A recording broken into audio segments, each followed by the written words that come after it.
Salmo 121, que inclusive é o salmo preferido de algumas irmãs aqui. Eu amo o Salmo 121. Não, 126, está aqui na minha frente. Mas não é ele que eu vou falar hoje. 121. O pessoal está encontrando? Amém? Amém. Elevo os olhos para os montes. De onde me virá o socorro? O meu socorro vem do Senhor, que fez o céu e a terra. Ele não permitirá que os seus pés vacilem. Não dormitará, né? Não dormitará aquele que te guarda. É certo que não dormita nem dorme o guarda de Israel. Pode baixar um pouco, por favor. O Senhor é quem te guarda. O Senhor é a tua sombra à tua direita. De dia não te molestará o sol, nem de noite a lua. O Senhor te guardará de todo mal. Guardará a tua alma. O Senhor guardará a tua saída e a tua entrada, desde agora e para sempre. Pois bem, passamos mazelas na vida, temos dificuldades, temos situações e problemas que a gente olha e não vê a solução. E na maioria desses problemas, na maioria dessas oportunidades, a gente quer lutar com a força do nosso braço. A gente quer tomar a decisão que o nosso intelecto nos ensina, a decisão que o nosso coração, que é enganoso, como diz as Escrituras, que elas nos mostram o caminho conforme o nosso intelecto, e a gente vai tomando decisões e a gente vai se frustrando porque as nossas ações não nos levam a uma vitória, ou pelo menos não uma vitória contundente, e a gente vai se frustrando, e o inimigo das nossas almas vai colocando o peso daquela derrota novamente sobre nós, tá? E a gente vai achando que aquele problema é muito maior do que as nossas forças, e pode ser. E às vezes, não que você diga, não que você abra a boca para falar isso, mas às vezes você acha no seu coração que o problema é maior do que Deus. Por quê? Porque você para de acreditar naquelas promessas que o Senhor fez para você, que Ele fez a respeito da sua vida, em que você coloca a sua vida na mão dEle e Ele vai operar a vontade dEle. E se Ele opera a vontade dEle, ainda que ela não esteja alinhada com a sua vontade, o caminho que você vai trilhar é um caminho de vitória. Amém? Temos aqui alguns exemplos de pessoas que tiveram tudo para desistir. Tá? Vai ser rápido, porque eu quero falar de uma história específica, de um povo específico. Tá? Mas vou falar aqui, 3 histórias que todo mundo conhece. Então eu não vou me aprofundar, não há essa necessidade. Primeiro, Jó. Jó perdeu tudo. Tudo. Perdeu os filhos, perdeu os bens, perdeu tudo. E na verdade o bem mais precioso dele eram os filhos. Né? Qualquer um de vocês aqui que tem filhos, você pode perder tudo. Não perde os filhos. Seu filho é a coisa mais importante que você tem. Ele, inclusive, perdeu os filhos. Ele perdeu a saúde, viveu uma vida que, para quem olhasse, era uma vida derrotada, tanto que os amigos do coração dele entendiam que você está em pecado. Isso tudo você está pagando alguma coisa que você fez. A ponto da esposa dele falar assim, amaldiçoa seu Deus e morre. Como ele diz, fala como uma louca. Ele não desistiu, ele perseverou, ele falou com Deus literalmente, como diz o livro de Jó, a ponto de Deus ainda dar um puxãozinho de orelha nele. Onde você estava quando eu criei o firmamento, quando eu lancei o limite do mar? Onde você estava? Entendeu? E você quer contentar o homem, você quer contentar comigo. Entendeu? E Jó venceu. Não preciso me aprofundar, nós já vimos inclusive aqui. Nós temos José. José é um homem que servia a Deus, que caminhava com Deus, que Deus falava com ele por intermédio de sonhos. Os irmãos, com os ciúmes dele, fizeram o quê? Pegaram ele e venderam como escravo. Pior, antes, é porque o plano de Deus ele vai se cumprir no adiante. Mas um pouco antes, alguns irmãos queriam inclusive matá-lo. Tá? Um irmão que falou, não, vocês estão malucos? Não, vamos vender ele como escravo. Foi vendido como escravo, trabalhando como escravo. Ele sempre entregou o melhor dele, ele cresceu, aí uma mentira jogou ele no cárcere, ele ficou preso por muitos e muitos anos, entendeu? Mas lá na prisão ele foi usado para se achegar a Faraó, e ele foi o segundo homem mais poderoso do Egito. E por ele estar no Egito, vendido escravo, jogado na prisão, ser o segundo do Egito, ele pôde salvar o povo dele, os irmãos dele, e Israel pôde ter um futuro. Amém? A mulher de fluxo de sangue, ela tinha 12 anos que estava com fluxo de sangue. E para as mulheres, naquela época em Israel, quando a mulher ela tinha suas regras, quando ela tinha um fluxo de sangue, ela não poderia ser tocada, porque quem a tocasse era considerada impura, ou seja, o marido dela sequer chegava perto dela. Se ela tivesse filhos, os filhos não poderiam chegar perto dela. Ela gastou quase todas as suas economias para ser curada, mas no momento que ela olhou para Jesus Cristo, ela disse: se eu apenas tocar na borda do vestido dele, eu serei curada. Ela foi lá e foi curada, porque ela acreditou no Senhor. O texto, e eu vou pregar com a palavra, né, que eu vou falar sobre a história do rei Ezequias e de Judá, que é o reino do sul. Ok? Então eu vou dar um nuance histórico bem rápido e vou pregar falando da palavra. Não existe coisa melhor. É até simples, né? Aleluia, porque é a palavra de Deus escrita, entendeu? E ela é a verdade. Amém? Israel, ele era um povo, não tinha rei, aí o povo pediu um rei, escolheu. Deus não queria que Israel tivesse rei. O Senhor era para ser o soberano de Israel, mas pelo pedido do povo, levantaram Saul como rei. Saul, como nas últimas pregações nós aprendemos aqui, ele desobedeceu a Deus, ele perdeu o reino, foi para Davi. O reino de Israel foi para Davi, de Davi para Salomão. Quando Salomão morre, os filhos dele brigam pelo reino. Então o reino é dividido em dois. Por falta de sabedoria de um dos filhos, do que tinha direito ao trono, o reino é dividido em dois: Israel, reino do norte, e Judá, o reino do sul. Amém?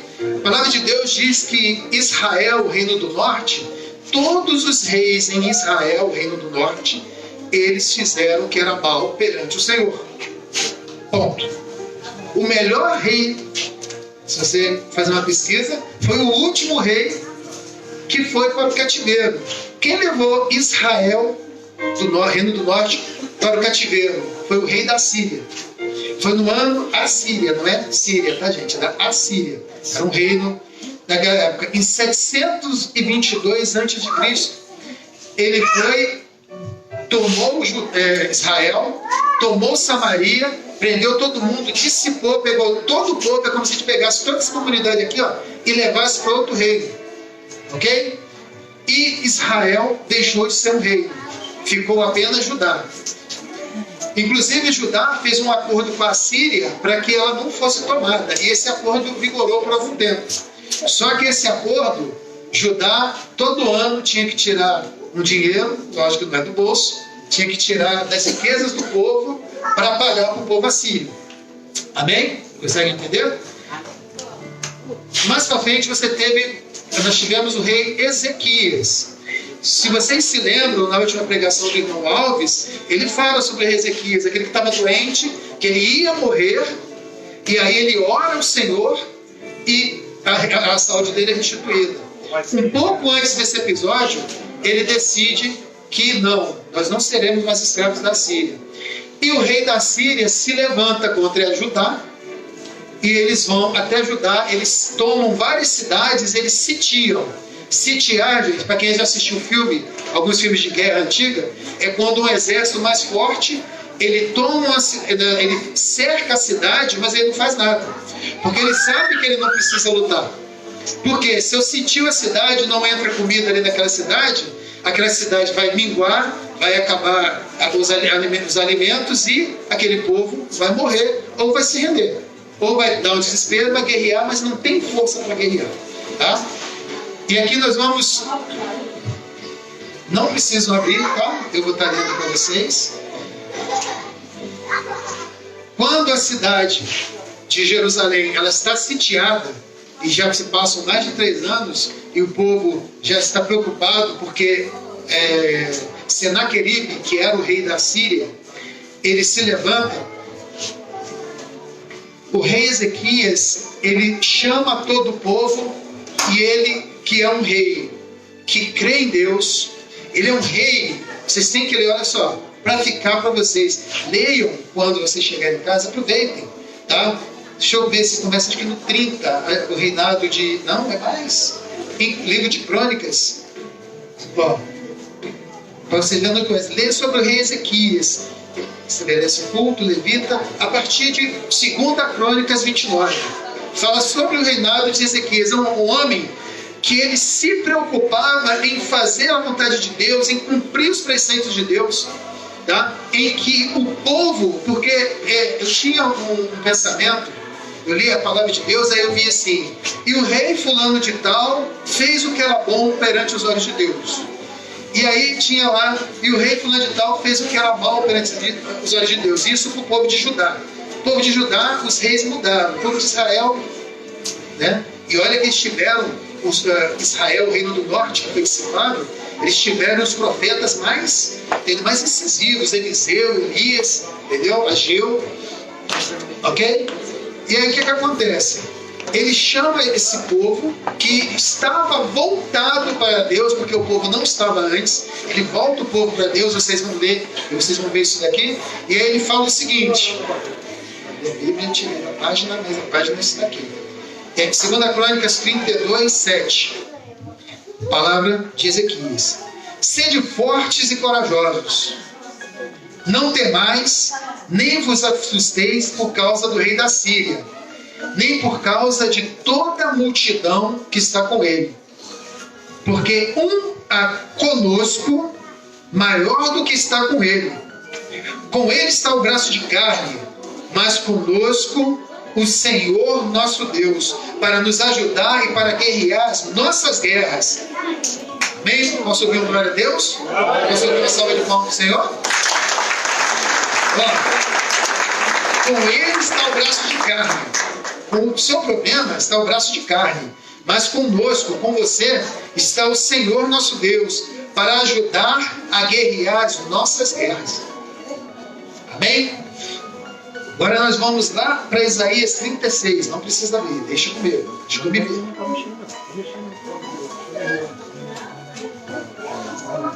Bem, então... Opa, molhou tudo. Então eles estavam cercados, e Ezequias, que já sabia o Deus que ele servia, ele chamou o povo e falou: pessoal, ó, espera aí. Por que a gente está tão preocupado? Tá bom, eles são muito mais fortes que a gente. Tá bom, eles têm alimento, eles têm carros, carruagem, armamento, um exército sobremodo numeroso. Mas eles não têm uma coisa que a gente tem. Eles não têm o Senhor do lado deles. E o Senhor está do nosso lado. E o povo recobrou o ânimo. Daí, o que fez o rei da Síria? Ele foi e mandou um recado. Eu vou ler ele aqui. Mandou um recadinho para o povo de Israel. Assim como Satanás, muitas das vezes, manda um recadinho para você. Quando você recobra ânimo, quando você vê: não, realmente, eu posso vencer. Não, realmente, a Bíblia diz que eu sou um vencedor. Não, realmente, a Bíblia diz que eu posso tudo naquele que me fortalece. Aí Satanás vem com aquela setinha dele, com aquela mentira, da maneira como Senaqueribe fez com o povo de Israel. Veio e lançou uma seta contra o povo. E ele disse: ó, então, Rabsaque se pôs em pé e chamou em alta voz em judaico. Olha só, ele falou na língua do povo para que o povo entendesse. E disse: ouvi as palavras do sumo rei da Síria. Assim diz o rei da Síria: não vos enganeis, Ezequias, porque não vos podereis livrar. Nem tampouco Ezequias vos faça confiar no Senhor. Olha só, que disparate. Fala para Ezequias não fazer o povo confiar em Deus, dizendo: o Senhor certamente nos livrará, e essa cidade não será entregue na mão do rei da Síria. Não deis ouvido a Ezequias, porque assim diz o rei da Síria: faz a paz comigo, Fica de bem com o Satanás. Tá? Fazei a paz comigo, diz o rei da Síria, e vinde para mim e comei, cada um da sua própria vide e da sua própria figueira, e bebei cada um da água da sua própria cisterna. Ou seja, o rei da Síria falou assim, ó, por que você vai confiar nesse Deus aí? Fica aqui comigo.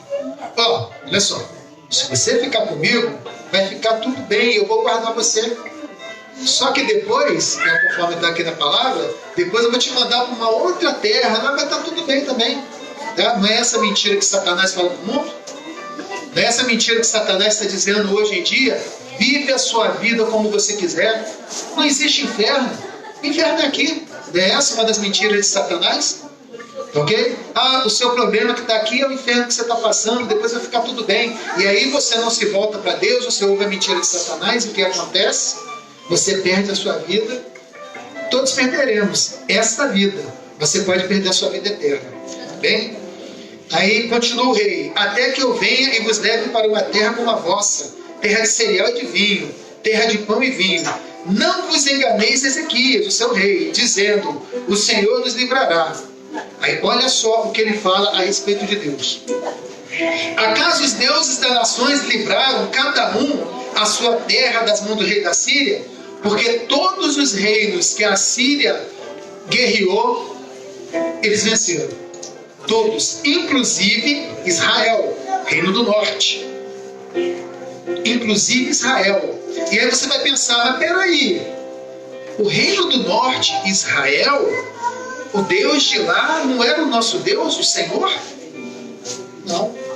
Há muito tempo, o Deus de Israel, o reino do norte, era Baal, que era para nós um demônio. Ele era o Deus. Lá em Israel tinham pessoas que serviam ao Senhor. Lá em Israel tinham profetas, como o profeta Elias, como o profeta Eliseu, que avisavam o povo para não adorar Baal. Mas esse rei não adorava Baal. Então o Senhor de Israel, o reino do norte, não era o Senhor, embora possa aparentar. Bem, deixa eu me encontrar aqui. Acaso os deuses das nações livraram cada um a terra das mãos do rei da Síria? Onde estão os reis de Amate e de Arpade? Onde estão os deuses de Sefarvaim? Acaso livraram a Samaria? Samaria é a capital de Israel, reino do norte. Amém? Acaso livraram eles a Samaria das minhas mãos? Olha esse rei falando. Os outros deuses livraram eles da minha mão? Como é que esse Deus seu vai livrar vocês da minha mão? Tá? Olha o disparate. Quais são dentre todos os deuses desses países os que livraram a sua terra das minhas mãos? Para que o Senhor livre a Jerusalém das minhas mãos. Ou seja, ele se achava muito mais poderoso que Deus. Até porque o que ele não sabia é que os deuses dessa terra, deuses não eram. Eram imagens de pau, de pedra, imagens de escultura. Não era o nosso Deus que se levanta do trono e ouve a nossa voz. Não era o nosso Deus que ouve o clamor e responde. Não. Amém? Amém? Deixa eu achar aqui. A letra que está pequenininha. Amém. É isso aí. Termina aqui. Agora vou passar para a continuação. A oração de Ezequias. E ouvindo isso, muito do povo que estava lá, não é com a palavra, quem está comigo é o Deus Todo-Poderoso. Aí ele vem e joga essa carta, o que o povo faz? O povo esfria de novo. O povo vai e duvida. Aí, o que cada um de nós deveríamos fazer? Quem aqui já falou o seguinte? Eu já fiz tudo o que eu tinha que fazer, já tentei, agora só me resta orar. Quem já falou isso? Fez tudo, lutou com a força, quebrou a cara, agora só me resta orar. Quando na verdade poderia ser muito mais fácil, né? Se a gente orasse primeiro, se a gente colocasse na mão do Senhor primeiro, seria muito mais interessante, né? Pelo menos a nossa força seria sempre restituída. E aí, novamente, Ezequias ora. Na verdade, essa oração é antes daquela que o nosso amado irmão Alves falou, né? Na cura dele. Tendo Ezequias recebido a carta da mão do mensageiro, leu-a. Então subiu à casa do Senhor, estendeu-a perante, olha só, o desaforo que o rei fez, o rei da Síria fez, o desaforo que o médico, não que o médico seja usado de Satanás, não, amém? Não. Mas o médico falou que a sua doença é para a morte. Ou o advogado falou, não, que a sua causa está perdida. Se for uma causa justa. Mas ela está perdida. E você vai e pega aquilo que está dizendo para você que Deus não é poderoso para fazê-lo, conforme a vontade dele. Ele foi lá na casa do Senhor, colocou diante do Senhor, tá? E orou: ó Senhor dos exércitos,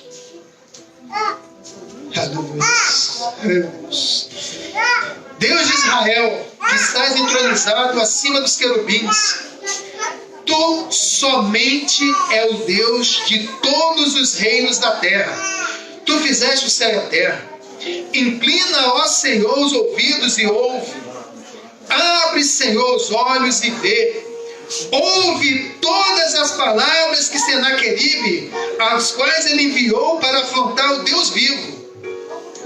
Verdade é, Senhor, que os reis da Síria assolaram todos os países e suas terras, e lançaram no fogo os deuses dele, porque deuses não eram, senão obra da mão de homem, madeira e pedra. Por isso os destruíram. Agora, pois, ó Senhor nosso Deus, livra-nos das mãos, para que todos os reinos da terra saibam que só tu és o Senhor. Bem, ele parou de lutar. Eu vou lutar? Eu não consigo vencer esse problema. Eu não tenho forças para vencer esse problema. Mas o Senhor é Deus, o Deus Todo-Poderoso. O Senhor pode fazer. Coloquei, ó, Senhor, é com o Senhor. Bem, é com o Senhor. E o que o Senhor faz? O Senhor fala para ele: olha só, prepara seu exército, vai lá para frente que eu vou te dar vitória. O Senhor poderia ter feito isso. Quantas vezes Israel, com um exército ínfimo, até mais de 100 e pouco contra 300, quantas vezes Deus venceu colocando um exército mínimo para guerrear, e Israel vencia. Israel, quando era o Reino Unido, o mesmo Judá. Só que Deus, e eu no meu coração e a Mariana nas Escrituras, penso o seguinte: ele falou assim, olha só, vocês não vão fazer nada, porque se vocês forem lá guerrear, isso não está na Escritura, é o que eu sinto no meu coração, amém? Se vocês forem lá guerrear, pode ser que o povo assírio vai dizer, não, eles tiveram uma estratégia melhor, porque em guerra não é só ter um tamanho, ter uma força maior, pesa muito a estratégia do combate. Então, de repente, eles tiveram uma melhor estratégia. Você fala, não, deixa comigo. Então saiu o anjo do Senhor e feriu no arraial dos assírios a 185.000. Ó, só esse no primeiro horário, né? 185.000. E quando se levantaram o restante pela manhã, eis que todos eram cadáveres. Todos estavam mortos. O povo de Judá não precisou lutar. O Senhor vingou. Ué, Senaqueribe não falou? Quem é esse Deus aí? Eu sou. Aleluia. Eu sou.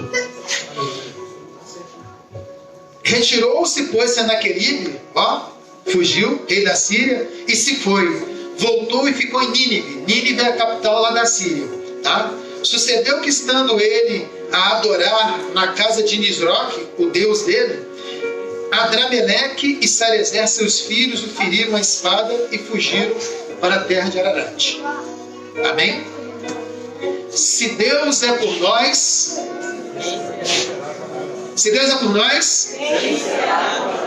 então, meus irmãos, tem aqui 5 exemplos, 4 rápidos e um mais completo, da história de um reino inteiro que acreditou, e quando tudo estava perdido, o que ele fez?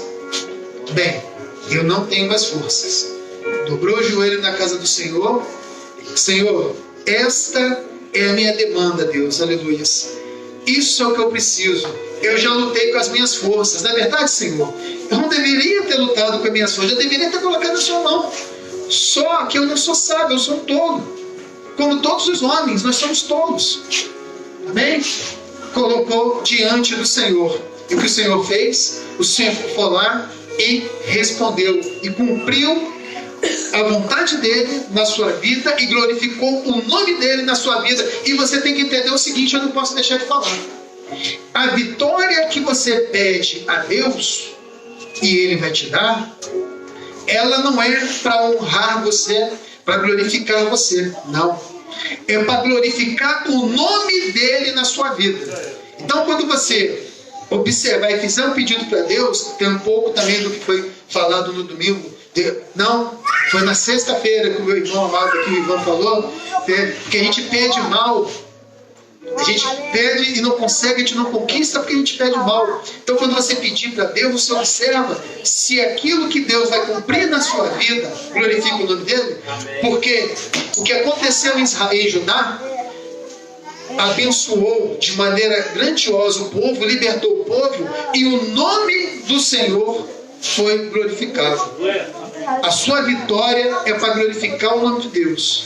A sua vitória é para que os povos, como diz a Escritura, os povos olhem para a sua vida, Manuel. Os povos olhem para a sua vida, meu irmão. Ele vai olhar e vai falar assim, olha só. Ele venceu porque o Senhor estava na frente dele. Ah, ele trabalha muito? A gente tem que trabalhar mesmo. A gente tem que trabalhar. A palavra do Senhor diz, lá em Gênesis, que a gente comeria do suor do nosso rosto. Mas a gente comeria, não passaria fome. E também promete a palavra que o Senhor vai estar com a gente por todo o tempo. E Ele está com a gente. Amém? Vamos colocar um louvor e eu gostaria de orar por vocês. Amém? Glória a Deus, amém. Vamos ver se o DJ... Sabe o que é DJ? É de Jesus. DJ. Aleluia.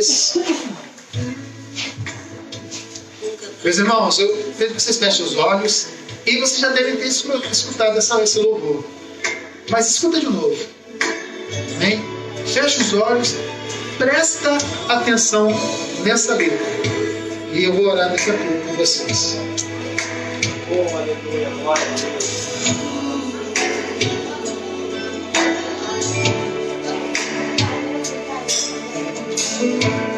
Que vem pra tentar ferir o valente de Deus em meio às suas guerras.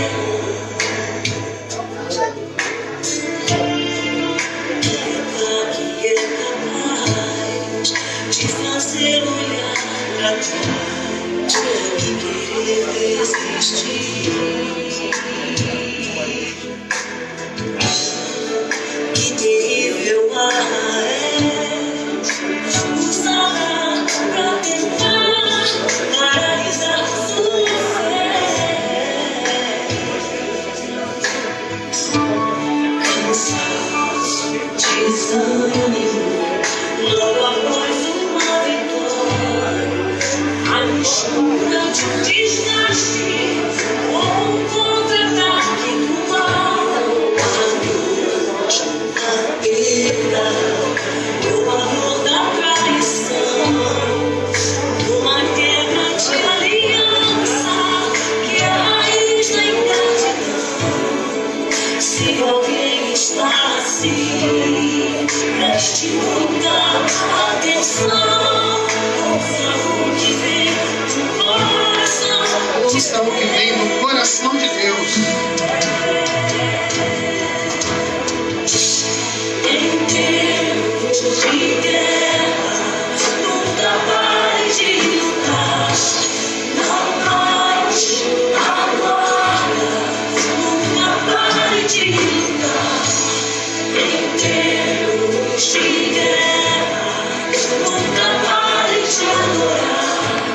Nunca pare de adorar. Profetiza sem parar. Descanso, cura, recompensa vem. Sem demora. O escape, descanso, a cura, a recompensa vem sem demora. Descanso, cura, recompensa